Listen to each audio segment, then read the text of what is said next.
Electric vehicles have been in the news a lot lately, and if you've been curious about buying one, well, in today's video, I'm here to talk a little bit about my ownership experience, what made me want to get one and how it's been. I want to talk a bit about being on a road trip like I'm on now, the cost of this versus day-to-day when I'm at home, and we're going to talk about the things that I love and what made me interested in them, why I love driving an EV, the difference between driving an EV and driving a gas vehicle. I'm going to tell you the truth, the good, the bad, and what you can expect when you are owning one versus what it's like when you own a gas vehicle. I'm going to be honest with you. I'm not going to tell you any of the spin. I am an enthusiast, not an evangelical. I'm not going to preach at you. I'm going to tell you exactly how it is, the straight truth, but I'm not going to guilt you into things, and I'm not going to make you feel bad. You're watching Bo Family EV, and this is the truth about electric vehicles.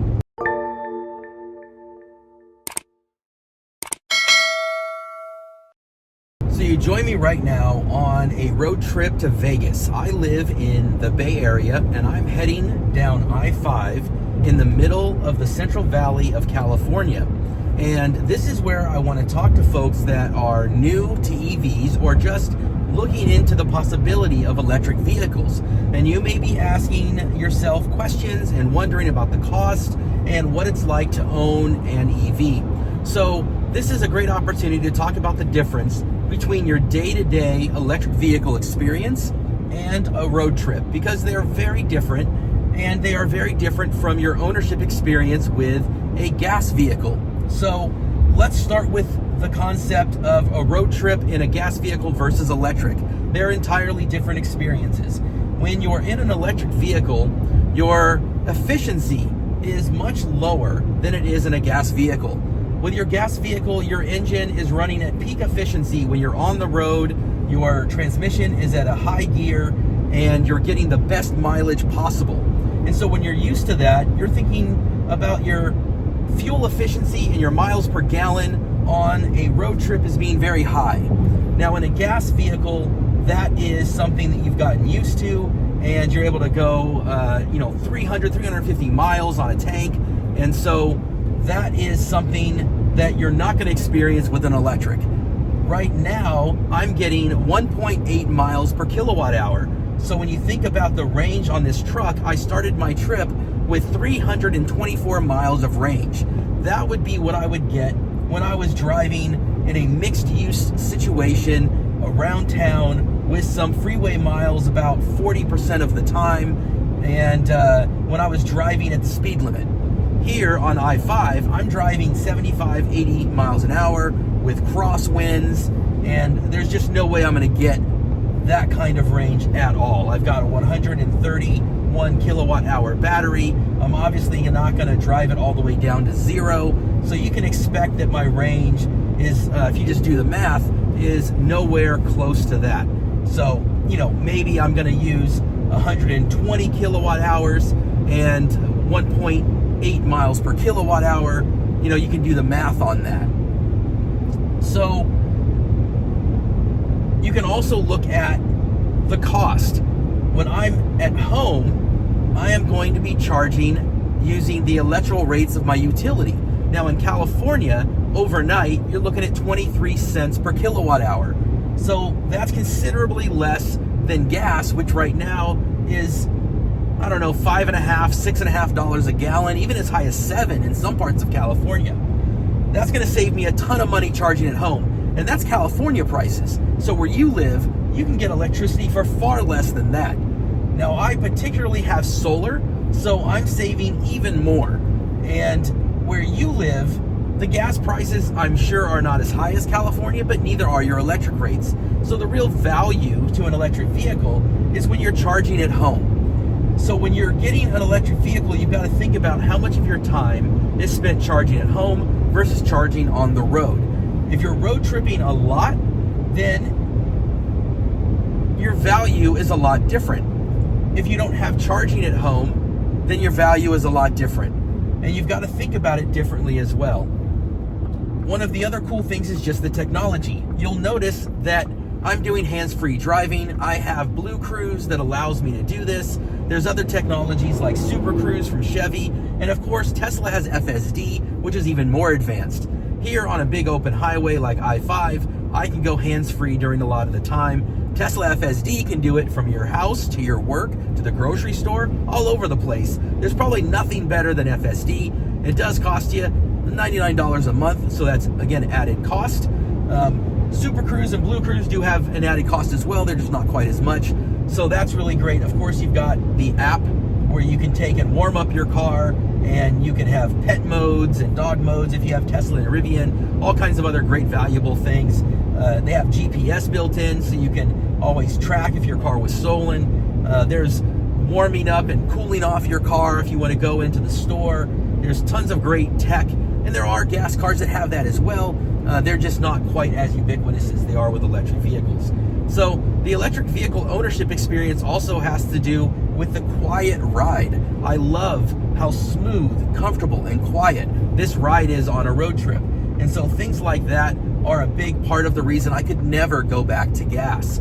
So these are all parts of the things you're going to want to think about when you're asking yourself if you could go electric. Now, in terms of road tripping, I drove this truck all the way from Tennessee to California.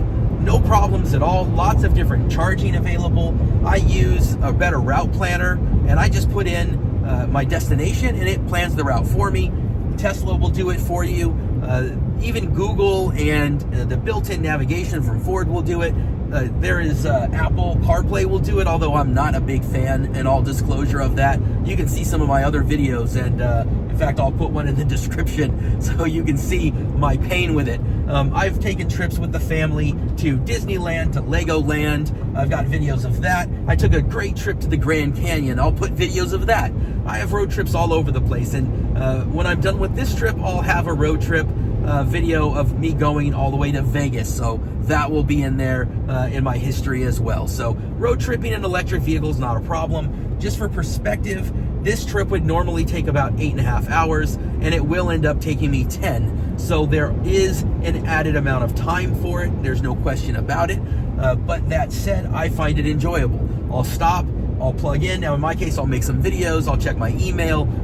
You'll go inside and you'll sit down and have some, you'll go inside, you'll have some lunch or dinner, and you'll check up on your social media, your emails, whatever that might be. Instead of grabbing the food and eating it as you drive, maybe that's where some of the time savings goes. But if you got a family especially, and you're going to go in and use the restroom, you're going to grab something to eat or drink, by the time you're done with all that, you're not really saving yourself that much more time with gas while your vehicle is charging.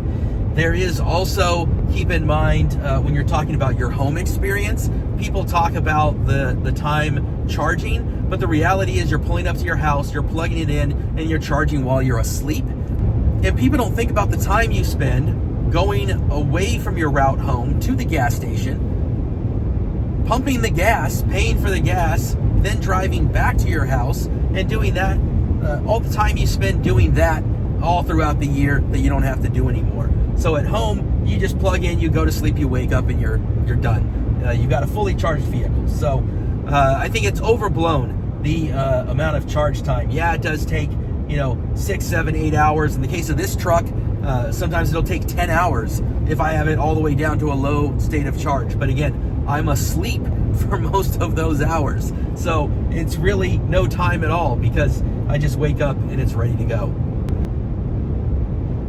Other things about the electric vehicle experience, for the most part, the maintenance involves changing out your windshield wipers, your cabin air filter, and your windshield wiper fluid. Your tires, as long as you're not going crazy and doing donuts and crazy acceleration all the time, you're really not going to go through your tires all that more faster than you are in a gas vehicle. My first Lightning I had for almost 3 years and went through 30,000 miles and still had the original tires, so that wasn't really a problem. There are warranties on this for 3 years, 36,000 miles, 8 years, and 100,000 miles on the battery, so that's not a concern. There are extended warranties that you can get. They are more expensive in California, but outside of California, there are great places like Granger and a few other places that you can look up. I'm drawing a blank on some of the others, but that you can get extended warranties on these things for 8 years, 100,000 miles for $2,500, and you're going to be protected for everything, bumper to bumper. So these are incredibly reliable vehicles. Those aren't things you have to be concerned about. I know there's a lot of different misinformation out there. There's people that are concerned about where these batteries are sourced from. That has come a long way in terms of the lithium and the mining and the where these materials and critical things are coming from. A lot of that is no longer the case anymore, and it's getting better all the time. Ford, I know next year, is coming out with their new LFP batteries that are going to be manufactured right here in the United States. That's really exciting. Every year the cost is coming down on these batteries, and they're being manufactured in a safer, less conflict critical way. Hopefully we will see that continue. I know that those are things that people care about. In terms of the environmental footprint that people get concerned about, let me tell you that has been studied over and over again. And while it is true that the initial manufacturing footprint on an electric vehicle can at times be higher initially than a gas vehicle, that very quickly comes down and is magnitudes less the longer you own your electric vehicle.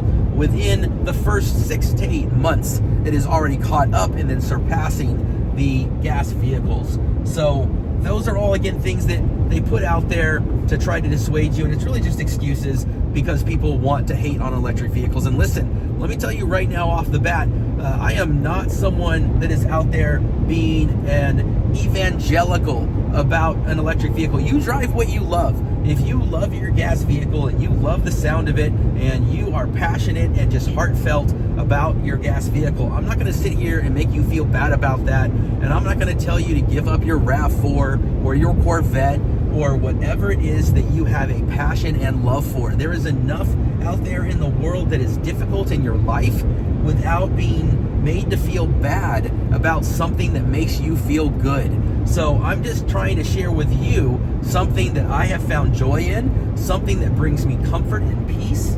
When I drive my electric vehicle, it brings back a joy of driving, of road tripping, of exploring that I have not felt since high school. I just love to take it out, to have the peace and quiet and the smoothness of the ride. I love to listen to some great music. I love to just explore the area, and it really reminds me of those early days of driving when I first got my license. And I love these road trips. I love just being able to take and enjoy the drive.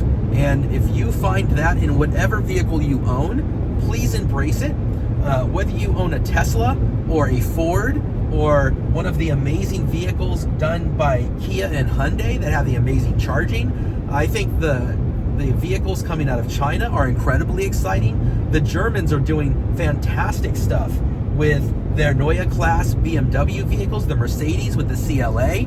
If you're looking at Rivian, I'm incredibly excited about the R2. I think that is going to be one of the groundbreaking vehicles coming out here at the end of 26 and into 27. We are going to possibly look at one next year for my wife.